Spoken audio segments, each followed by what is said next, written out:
It's no secret that writing can be lonely work, but does it really have to be?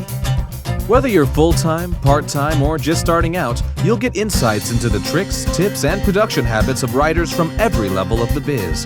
From best-selling authors to those launching their first novels, you're sure to be in the company of friends as we encourage great writers to divulge and share their secrets. This is the Great Writers Share podcast with your host, best-selling author, Daniel Wilcox. Hello and welcome to the Great Writers Share podcast with me, Daniel Wilcox, where every week I hijack an hour or so of time from some of the kindest and hardest working writers around today to join me on the show and discuss everything that makes them tick, roar and bounce. Today's day is the 3rd of August, and if you can hear squeaking at the beginning part of this intro, it's because my chair has decided that it just wants to make lots of noise and be heard, and I am currently looking to a new chair. So that's that's my big news for this week. What a way to start. Let's go straight into my personal update. And in fiction news, When Winter Comes officially launched last week. Obviously, you guys who got the podcast on the Friday heard me say that it was already gone live, but this is the first time I've actually had a chance to sit down and look how the first 3 books are going. And I'm pleasantly surprised. They're constantly growing, slowly but surely. They're going in the right kind of direction. And in terms of experimentation and what I was trying to achieve with obviously the series isn't done yet, so the first 3 episodes are out. I reckon this is going to be a 6 to 7 episode series, but so far people are reading through. If they've gone into book 1, about 40 to 50% are jumping into book 2, which is quite a good conversion rate for episode 1, I'd say. And then people are jumping into episode 3 now, and I'm starting to see the rise in page reads as people go from one book to the next. I did also run a promotion on book 1 when episode 3 came out, in which my whole aim for that was just to get eyeballs onto the series, just to start really funneling people in and getting them involved. And again, I moved a buttload of copies, I think close to 1,000 copies on that day. It was free, but like I say, I had an intention of driving eyeballs to the product, so I'm happy with how it's going so far. I set up the pre-order for book 4 to go live on the 2nd of September, so that gives me a bit more breathing room between episodes, but obviously not so much. It's still a 20,000 word book that I've just literally started today, so I've got a bit of work to do on that to get that into shape, and then I'll be on the good and on the go. In non-fiction news, productivity is basically in stasis. I've had a bit of a crazy 7 days. It's still percolating, it's still an idea. I just need to find time to sit down and get to it, which links me nicely into kind of on the non-fiction line, but also more just in author business.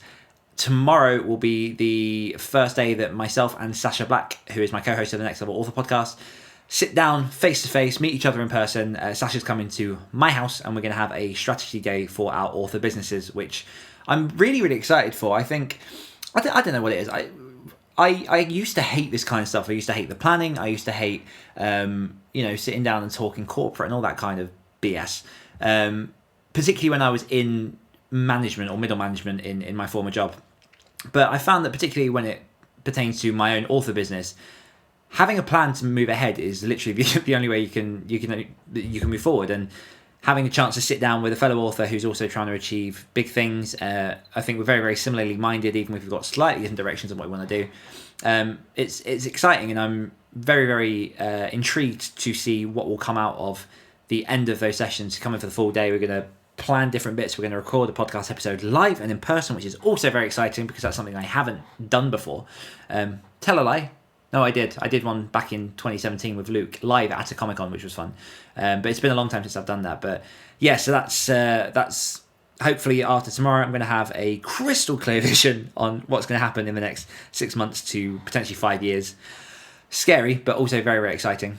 And also, just one final update is that today I also sent out the official first newsletter mailer for Devil's Rock Publishing, which is exciting because I've not really advertised the mailing list, and I've already got a handful of people who are looking on the website, getting involved, and it's a resource that I'm definitely aiming to build for not only horror readers, but horror writers as well. So there'll be lots of good stuff in the monthly newsletters where it will announce upcoming submissions, different resources people can use, and just try and bring the whole horror community together. So that was fun, very, very exciting for me. Today's guests are Jeff Adams and Will Knauss, authors of gay romance fiction and hosts of the Big Gay Author and Big Gay Fiction podcasts. I first came across their podcast when Sasha sent me one of the episodes where they did a shout out to the Next Level Author podcast, and straight away I was enchanted by the guys. They're wonderful people. They've got such a fun dynamic. I've listened to a few episodes of their podcast. I've been a guest on their podcast now, and they're now appearing on here. So it's exciting to bring that around in full circle. And we dive into a lot of really, really cool topics today. So we go into how they keep the passion for their podcast alive after over 200 episodes of the Big Gay Fiction podcast. We talk about their experiences in collaborating on novels together, which is always a fun dynamic to try and find out how not just writing partners, but romantic partners as well actually collaborate on the book. And it's quite an interesting story that I'll let them tell when it comes to that part of the interview. And we also go into how to get started writing gay romance fiction. So the guys give a bit of a grounding on what it takes to sow your seeds in that genre and really start to make an impact. In Patreon news, we got a brand new patron this week. So a big thank you to Joe, who came in and is getting involved in the Slack community, getting all of the episodes early, ad-free, all that kind of good stuff. It's exciting because that community is constantly growing each week. And as I've said before, and as I'll tease again, because I haven't yet teased it, episode 50 is going to bring with it a big push in terms of what you can get out of the Patreon community. So there's going to be a lot more bonuses, a lot more rewards, and I'm going to keep that close to my chest because that's going to be a fun episode to air. But yeah, if anyone wants to get involved in the Patreon community, it's all there for writers who are looking just to help each other, just to, a rising tide raises all ships and all that good stuff. And you can get involved over at www.patreon.com/greatwritershare and get involved for as little as $1 a month. And now, without any further ado, we'll dive into the interview with the two and only Jeff Adams and Will Knauss.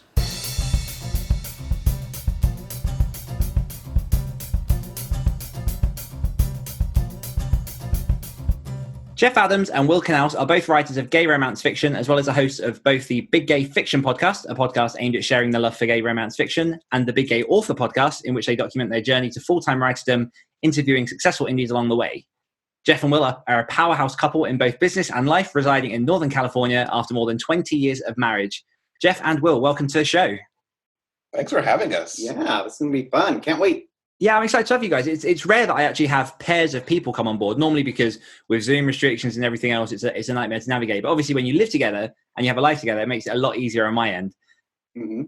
Yeah, we just stand in front of the same mic and the same camera, and here we are. Just so easy here. So let's dive straight into. Can you give my audience a little bit of background about how you two both got into the writing game? Oh wow. Let's see. I've kind of written for a long time. Like I had a short story published in my 8th grade literary journal. Oh, fair. I was always the geeky kid who loved to write the term papers, like doing the research and organizing the stuff and writing the papers. I was into that.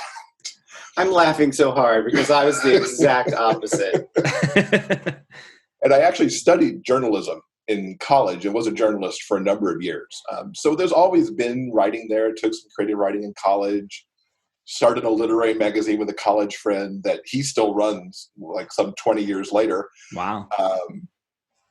But I took the turn into gay romance and writing more seriously because of Will. He got me into those stories and into those books, and I started with a few short stories. I'm like, I really like this. And then with my second novel, and that book came out at the same time that Joanna Penn had put out the author entrepreneur book that she did, which I'm totally blanking on the name of right now. Sorry, Joanna. That pivoted it to me to this doesn't have to just be a hobby. It can be a business. And here's kind of ideas on how, even if I'm not making the income behind it, I could still think of it that way and plan it that way and organize it that way. And I've not looked back from that. Amazing. How about you? That was my long story. The shorter version is that, like Jeff, when I was younger, I had like little short stories or poems published in like the school newspaper or what have you. But unlike some other people who've like known their entire life, I was born to be a writer. I was never, ever one of those people. I was always interested in creativity and storytelling. So that kind of manifested in like writing stories, or I drew a lot as a kid, or I was the annoying boy on the block who put on plays for everyone to come and watch. I did that. In high school, I did drama and all that other stuff. Community theater is actually how Jeff and I ended up meeting. Amazing. Getting to know one another. And as to how it sort of took a more professional turn, I got fired from a job at a wax museum. Interesting. Okay. I decided to take that time and say, I turned to Jeff and it's like, you know what? I want to give this writing thing a try. So that's what I've been doing for a couple of years now. And how long ago was it when you first said, I'm going to give this a real try and go for it? Unfortunately, that was 20 years ago. I've been trying for a really long time. So, I mean, 20 years is obviously, a fair amount of time to be battling at the writing game to keep it going. And for a lot of people, it's difficult to keep that passion ignited and to keep it alive. And one of the things I love to unpick on this show is what do you think it is about writing, about storytelling that keeps you guys pushing? I mean, obviously you're putting all the wheels in motion now to make this happen. You've got a number of books behind you. You've got the podcast that you run. What is it that keeps that flame lit and makes you think, I'm just going to keep pushing until this happens? In terms of things like the podcast, I feel like it's just like normal conversations the two of us would be having anyway. So we just decided to kind of sit down and record it and sort of have that conversation with other people who enjoy the same stuff we do. And I think part of that is also true of our writing journey. Ding, ding, ding, take a shot every time someone says journey. That's like my least favorite word when it comes to writing podcasts. And I say it all the time. Anyway, so the whole writing journey thing, it was a couple of years ago, we started going to conferences as we were kind of getting serious about the writing game and kind of figuring out the creative and business side. And when we started going to conferences and meeting people in person, we were really, I don't know what the word is, enchanted and beguiled by the really remarkable community of writers that's available out there. We've made so many friends over the years. And it's just like, I can't imagine doing anything else, frankly. Yeah. And I get very into telling the story that I'm trying to put on the page. I mean, beyond the community of amazing people we now know, constructing the story, figuring it out, working with him to figure it out. Even when we're not co-writing, I can come to him and say, I've got this thing that I kind of want to do, this with, and he'll be like, well, what about that? Or what about, think about doing this for the plot or this for the characters, and building the characters and then sitting down and like figuring it out. No matter how much I plot, I'm a mild plotter. There's still all that discovery in the middle. Sometimes the discovery makes me go awry, but I try to get the right things on the page. And it's a choose your own adventure. I mean, it really is. And it's fun to do that. And I'm trying to keep the fun blended together with a deadline that keeps me moving, forward in publishing. And you mentioned there a little bit as well that you have co-written. One thing that I'd love to pick apart is, tell me a little bit about your collaboration journey and how that worked for you guys. Because obviously you have a book out, The Hockey Player's Heart. Tell us about how that experience was, because I can imagine that a lot of people listening to this either, are wanting their partners to become much more involved in their writing journey, or at least to understand it. And I know that I've mentioned on a few previous podcasts that I've never had a partner myself that's really shown that active interest in writing. So what was it like actually diving into that arena and you guys working on the book together? Do you want to tell this one, or shall I? I've got two very different expressions from your faces.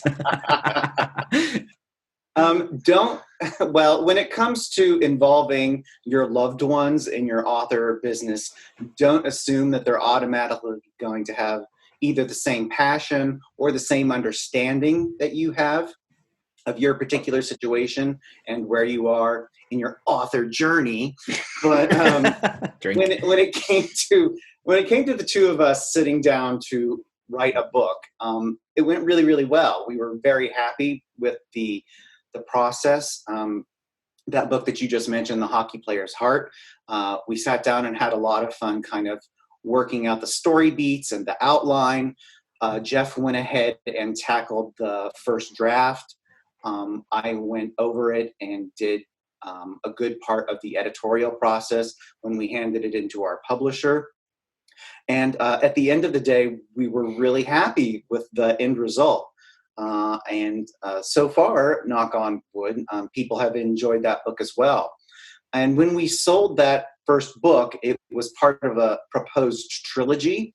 So once we were finished with The Hockey Player's Heart, we got to work on the second book. And all of the troubles we managed to bypass with that first book, we kind of hit every single one of them doing the second one. For some reason, that's just how it worked out. Like I said, just because we're a happily married couple doesn't mean that we're necessarily on the same page when it comes to story or creativity.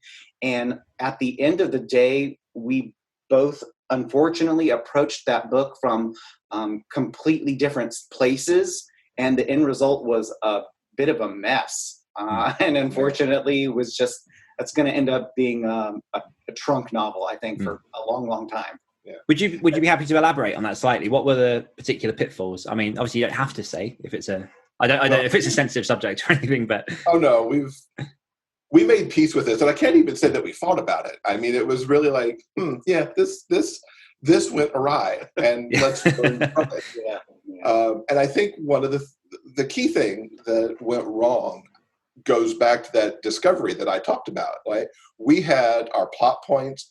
We had the same kind of plot points that we had when we wrote Hockey Player's Heart. But my discovery in writing the first draft to get from point A to point B in each scene drifted from what he had in his mind. Had he written the first draft, it would have gone somewhere else. So, where the straight line was in the Post-it notes that dictated the plot, I went tilted that degree off that can send you to Mars instead of Saturn, Yeah. So we ended up in completely different places. And with the deadline that was on that book, we couldn't fix it. Our editor couldn't really figure out how to fix it. And we're like, you know what? We can't do this. And I would like to co-write again sometime, because when we work well together, it turns out like Hockey Player's Heart did.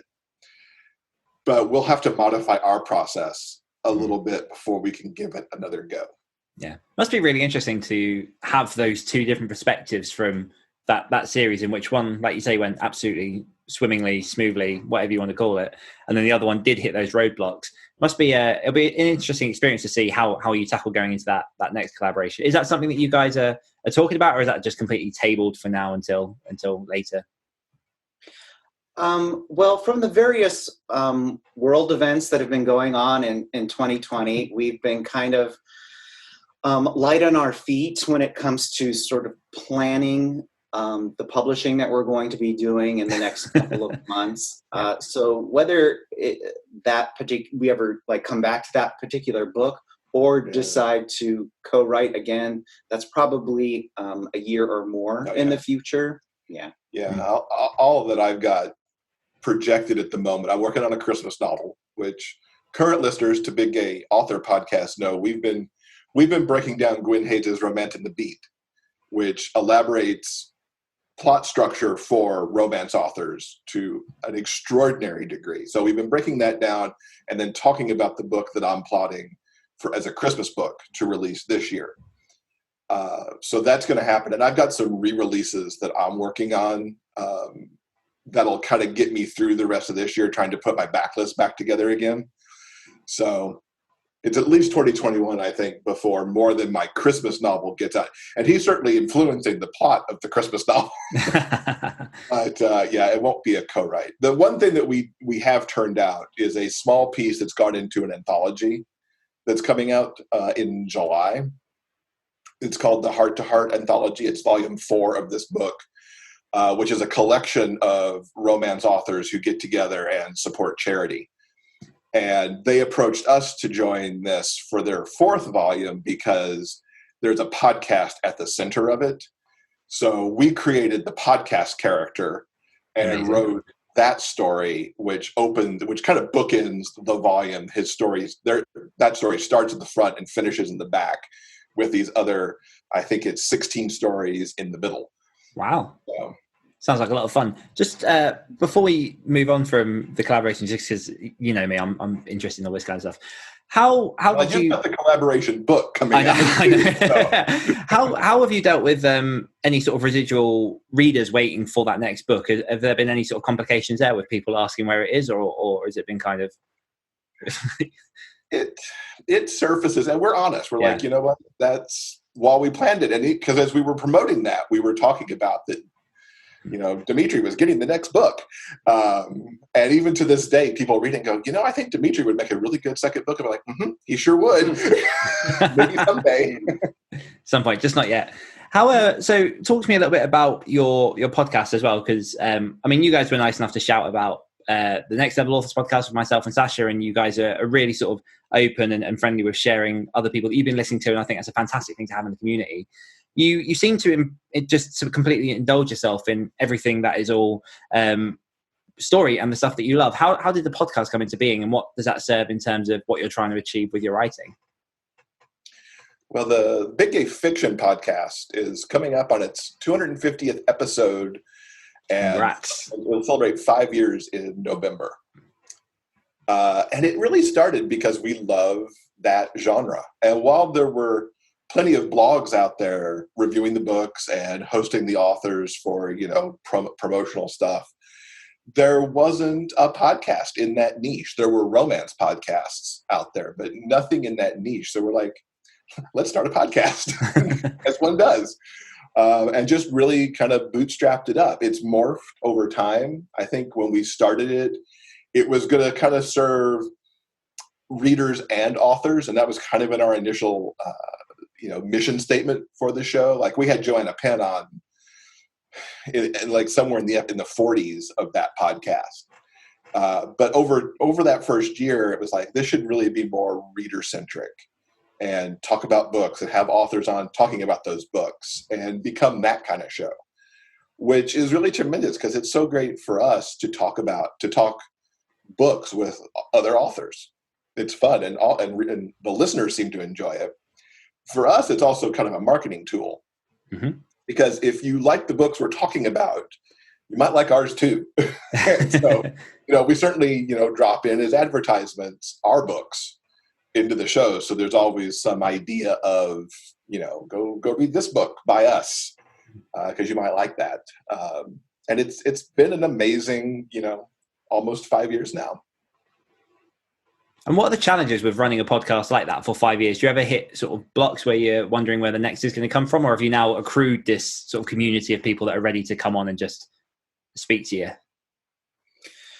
The few times that Jeff and I have talked in public about, starting a podcast or what to think about when you do so, we always focus on the question of what is your why? What is your main purpose or your main goal for your show?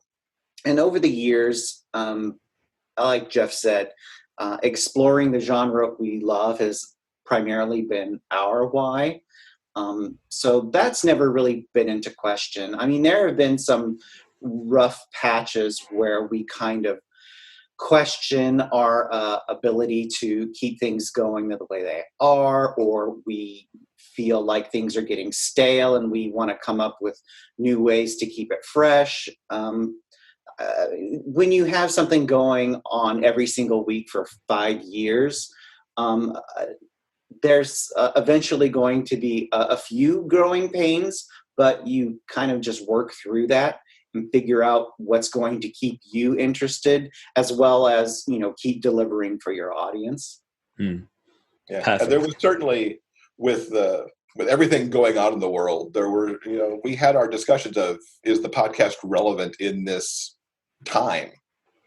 And we decided we'll keep going, and that seems to have been the right choice for us and even for the listeners too, because they seem to I think we've been called bubbly recently by some listeners, which is not a bad thing, because I think you need bubbly and you need that distraction with everything going on, because it can't be all fire all the time.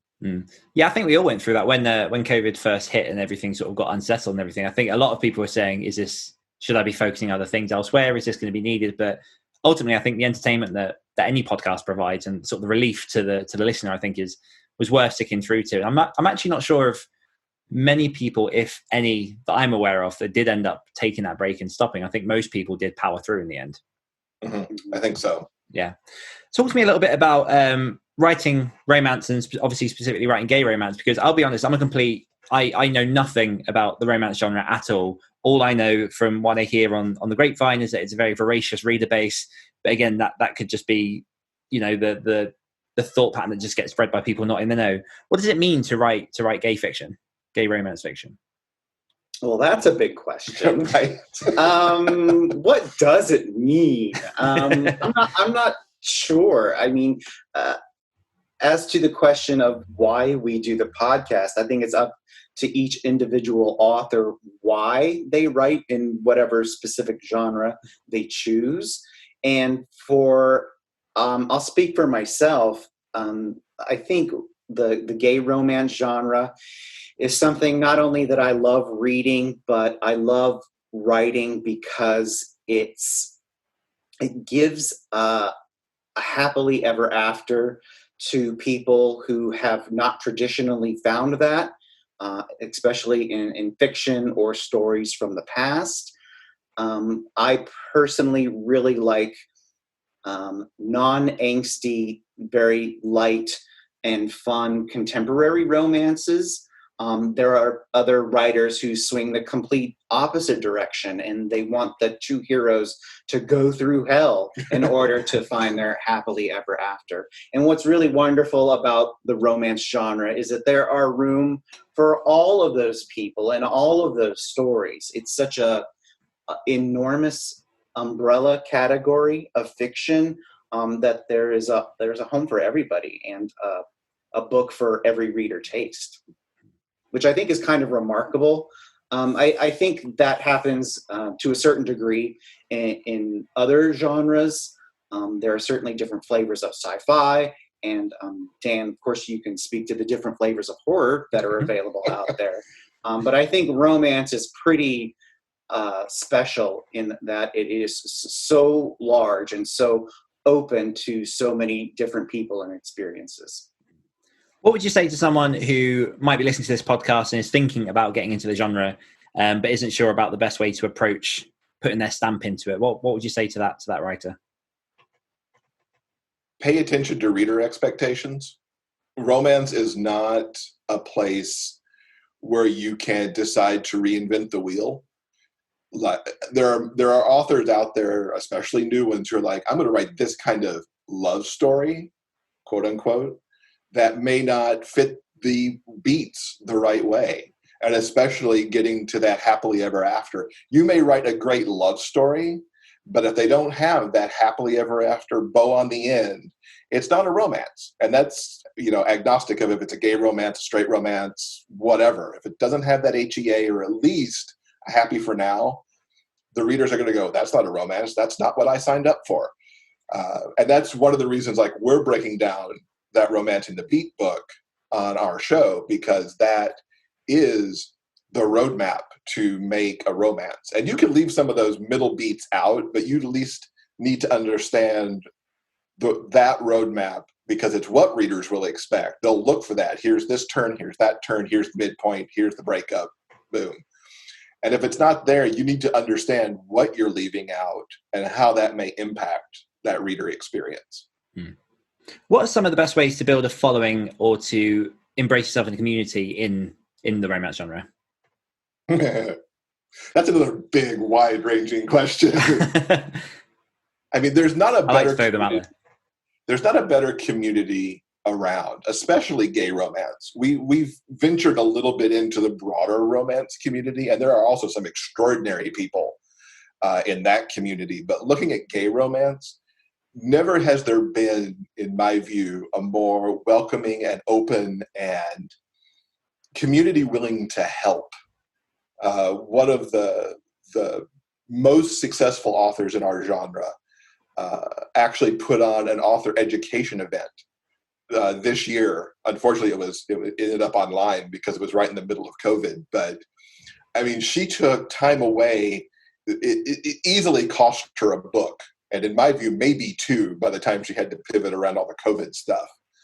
But took the time to gather the people and build the programming and do this to help other authors, find that next level, to borrow the name of your show, in their writing, in their marketing, in their overall interaction with their readers. And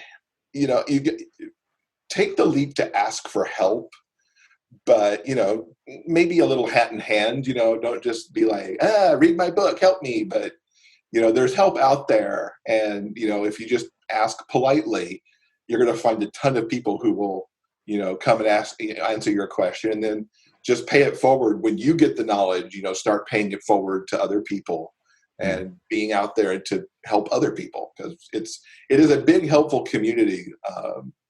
I'd say 99.9% of the time. There's drama for sure, but there's drama in any genre. Oh yeah. And if you're an author looking for a reader community, on the flip side, if you're looking for readers to talk with or share with, as with any genre, it pays to know where those readers are hanging out. And for every genre, that's a little bit different, whether it's on specific forums or certain social media platforms.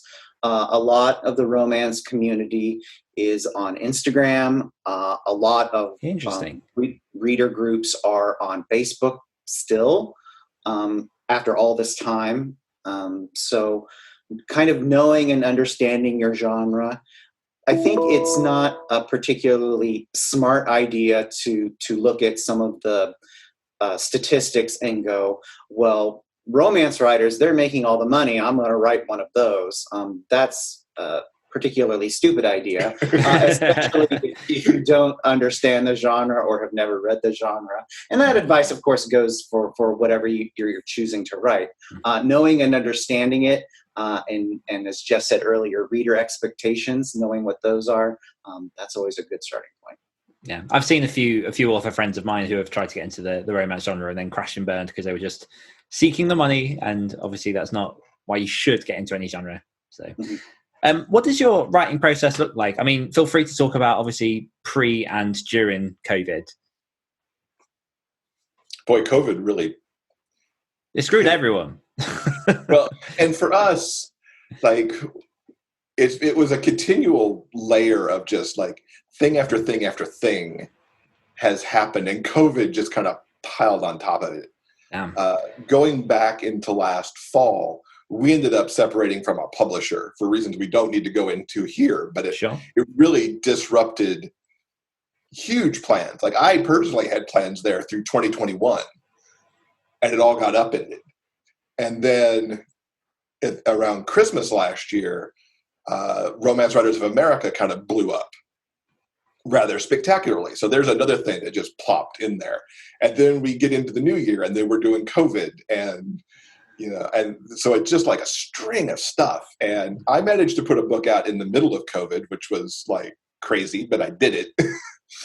That book took me forever to write, because I started it back in the fall, and I was working through all the stuff with the publisher and then dealing with the RWA stuff.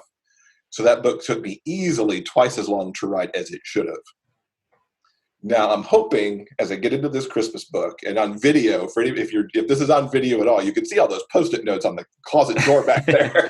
Yeah, that is the beginning of the plot outline for the Christmas book. Nice.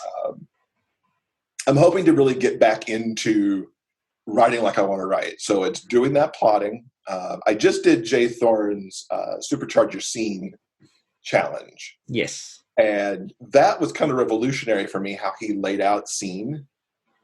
So I'm really going to be using that as I move those Post-it notes into more scene breakdown. I envision a spreadsheet using the worksheets that he created for that class, and really start to put together the novel that way. And then I intend to write most, if not all of it, during Camp NaNoWriMo in July. That's my goal. This is going to be probably a 55 to 60,000 word novel. Mm-hmm. So I should be able to get it done during camp. This is now your accountability message. You have to stick to that now because it's on video. It's on video. It's in Daniel's podcast. It's in our podcast. Yeah. I'm kind of stuck. I'm going to GIF it. I'm going to put it out there. I'm going to hold you to account. Does that mean I'm going to come on Next Level if I screw it up? Yes, and do a forfeit. I forget what you call them now when you don't do. Yeah, you and Sasha have the term for them. You've had to do one. Yes, forfeit. Forfeit. It's the forfeit. I'm going to come on Next Level and do the forfeit. Oh, God. Yeah. And how about yourself, Will? When it comes to the recent events, I've been struggling with just kind of where my general headspace is at. And I think this is probably a problem that a lot of authors have or either are facing right now. When COVID started getting serious, I was listening to a lot of different podcasts and kind of paying attention to what certain authors were saying online. And there were really just two camps of people, either people who were saying, great, I have all this free time at home now, I'm going to buckle down. And there were some people who were able to do that. They were cranking out books because they finally had the actual time to forge ahead. And then there were other people like me who that really just affected, me emotionally and where my head was at. And it was really kind of hard to commit to doing just about anything. I haven't been writing. I've even been having problems reading for fun, which is a problem when you have a podcast and part of that podcast is reviewing books. Yeah. So even that's kind of messed me up a little bit. And I think I'm slowly starting to kind of find my way back from that. Everything that's going on in the world, I'm sort of learning to understand and process that and, my place in that kind of a thing. And I think all of us who've been affected in that way are trying to find our own workarounds. What's been going on in the U.S. and other parts of the world during the beginning of 2020 is pretty unprecedented. No one in our lifetime has ever really experienced anything like this. So we're all just kind of winging it and trying to figure it out as we go.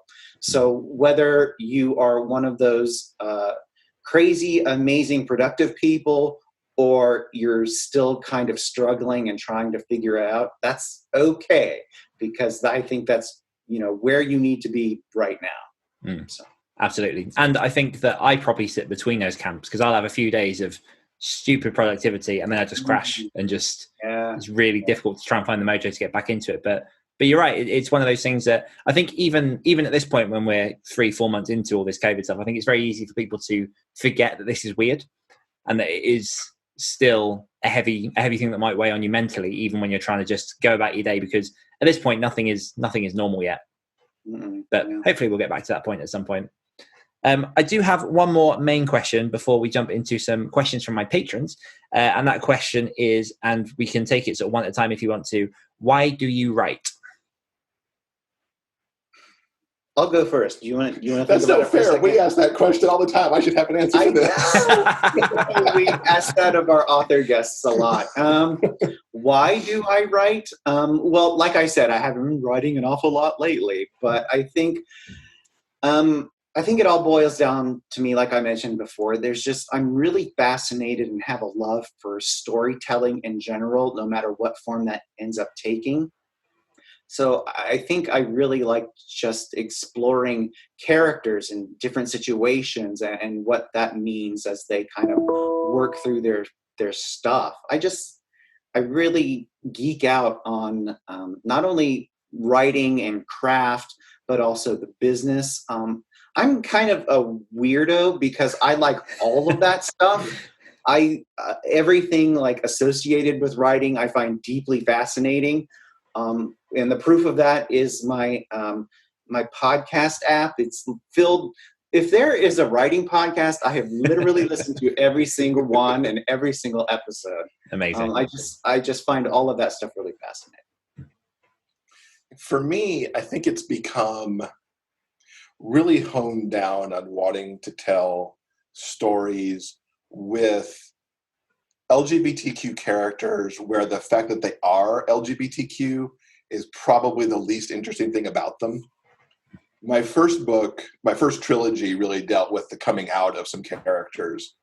But since then, I don't really deal with that aspect of it.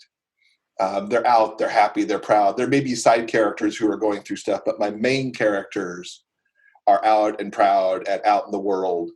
And I'll even usually pivot the world a little bit to where homophobia isn't really a forefront. If they're struggling with coming out, it's more their thing than they're being bullied or something else. So it's a little bit about crafting the world as I want it to be. And I like the idea of those stories perhaps finding their way into the hands of somebody who is maybe not fully comfortable in their skin yet, or hasn't seen that kind of character presented that way.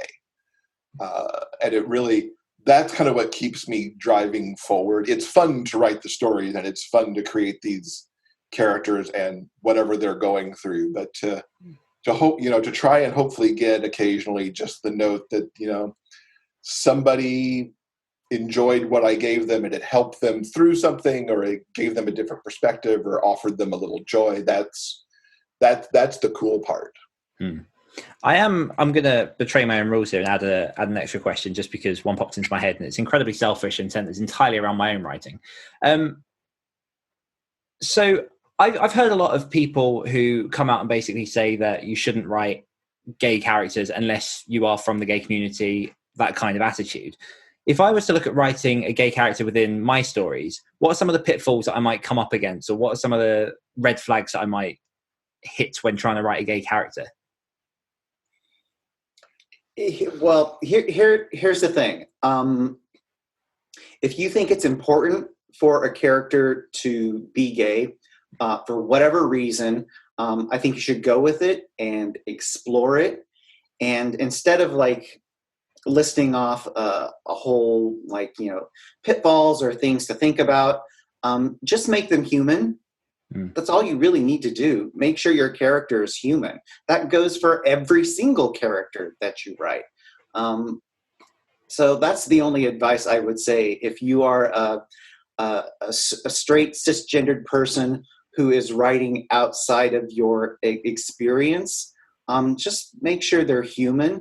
And if there's perhaps maybe a plot point, for instance, dealing with, certain coming out issues or something like that, run it by a beta reader or a sensitivity reader if you want to get a different perspective. That's always a possibility. But I think, just understanding that that the character is human, and that's what you should probably focus on first. Beautiful. Yep. And if you are dealing with something like a coming out, you could also maybe reach out to people to do research. In one of my early books, I wanted to feature a trans character, which was partially to pay tribute to someone that I had played hockey with in New York back in the day. And that player, he was very generous of his time because I wanted to get that character right. And it was a teenage character, so I could also use his experience as a social worker working in schools and around those youth to help craft the story. And then he was one of the beta readers too. He didn't read the whole book. He didn't have time, but he paid attention to those scenes where I had done that. And it gave me the confidence to be able to put that out into the world and know that I did the best job I could with that character, and that somebody who lives that existence and lives that life, read it and said, yes, that it doesn't offend my experience. Could it offend somebody? Absolutely. Any character can offend somebody out there for some reason, but I did the work to make it right. And the question you asked, that crops up in our genre all the time because gay romance is primarily written by women. And most of my favorite books in the genre are by women authors because they get it right, so it's like any character. When you write a murderer, you got to figure that out too. When you write any experience that's not your own, you got to figure that out. Yeah. Right? Yeah, no, I think we can go down a whole rabbit hole. But like, I've just seen a lot of negativity floating around online, and like I say, that could be a whole separate conversation in itself. It does always crop up that that sometimes, and not to anybody's fault, but sometimes it can feel like appropriation, I suppose. I just like all the happy stories that are out there that are written by these women who write gay romance. Beautiful. Okay, so into Patreon questions now. So I've got a couple of questions from my patrons over at www.patreon.com/greatwritershare. And the first one is from Jen Mitchell, who says, even the smoothest of collaborations will occasionally have a difference of opinion. So I'm curious how you deal with this. Does the fact that you're not just co-authors, but real life couple impact how you work out a writing related difference? Is it harder or easier since you know each other on a deeper level than most co-authors would? I think we hit on this a little bit, but do you have anything to expand on in that question? I am the meanest beta reader. True. I have very, very strong opinions about fiction. And over the years, I have learned to temper my passion and deliver suggestions in a more magnanimous way. So I think when it comes to any kind of collaboration, whether that's co-writing a book or a marriage, I mean, you sort of learn to deal with situations as they arise and kind of learn from your mistakes. Do better next time. Yeah, I've got him to temper his delivery over the years. It was all about tone, because what he was saying wasn't wrong. It was the delivery of the criticism. And we've adjusted that over time.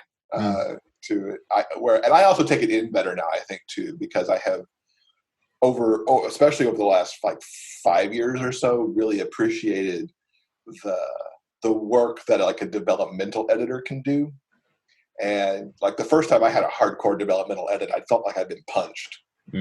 Like, why did they even take this book in the first place? And then as I work through it, I'm like, oh, there's a lot of really good stuff here that I couldn't see because it is my story. And I know, there's a lot that goes on in your head that never makes the page. And the book got better. So I also embrace that kind of hardcore critique better now as well. Amazing. Sasha Black asks, what is your husband's best and worst working trait? Oh, Lord. What's he trying to do to us at this moment? Well,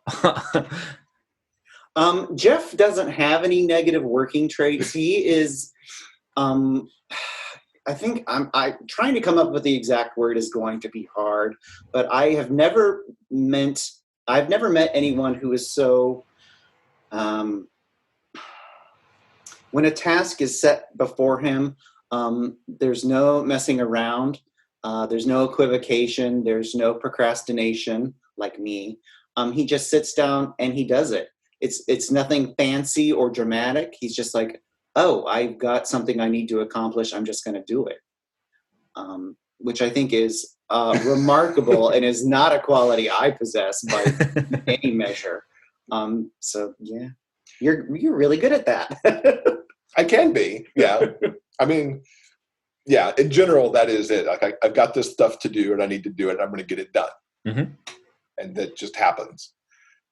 Sometimes it's not always that way with writing because the writing needs a mental space, but I'm always doing stuff for the author or the podcast business that needs to get done. And if I can't do one task, I could probably flip to another one and get it done. But I mean, he called it the procrastination. I've learned over the years to accept that is how he works. But it's like, dude, go put your butt in the seat and actually make something. What do you mean you're not prepped for the podcast yet? We're supposed to be recording right now. It's just understanding working styles. It's just a key part of it. Well, yeah. Right. I mean, 25 years together now, we understand how this works. So you can kind of navigate that without turning it into a blow up. Yeah. Absolutely. Awesome. Okay, so into the quickfire round now. As I mentioned before we start recording, I have tailored it slightly differently. So it is kind of a little spin on the Newlyweds Game. Basically, I've got 10 questions I'm going to throw at you as quickly as possible. And you've basically just got to confess who is the answer to the question out of the pair of you. Are you both ready? Okay, let's do it. So, Who complains the most? We're not really complainers at our heart. Neither one of us. Who's the most organized? I think I am. Who's the TV junkie? We're pretty equal. both of us? Yeah. Who's the noisiest eater? Jeff. Who's the crier? Jeff. Oh, totally me. Who's the last one to fall asleep? I think you. The last one, yeah, it takes me a while. Because I can go, and I'm out. Who's the joker? I don't think either one of us is particularly funny. I don't know. Who's the most forgetful? Me. He is. Oh, me. 100% me. Who's the one most likely to sing karaoke? Neither one of us. Who's the most voracious reader? Oh, man. In a non-COVID time, I would say him.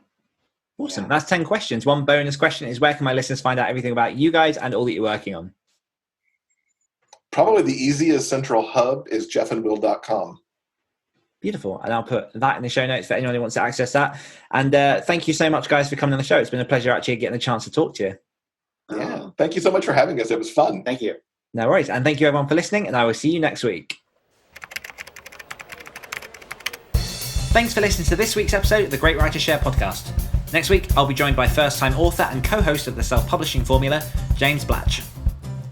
Don't forget you can get early access to every episode of the Great Writer Share podcast and the chance to ask upcoming guests any of your questions just by becoming a patron of the show. All you need to do is visit www.patreon.com/greatwritershare and support the show for as little as $1 a month. One more time, that's www.patreon.com/greatwritershare. Until next time.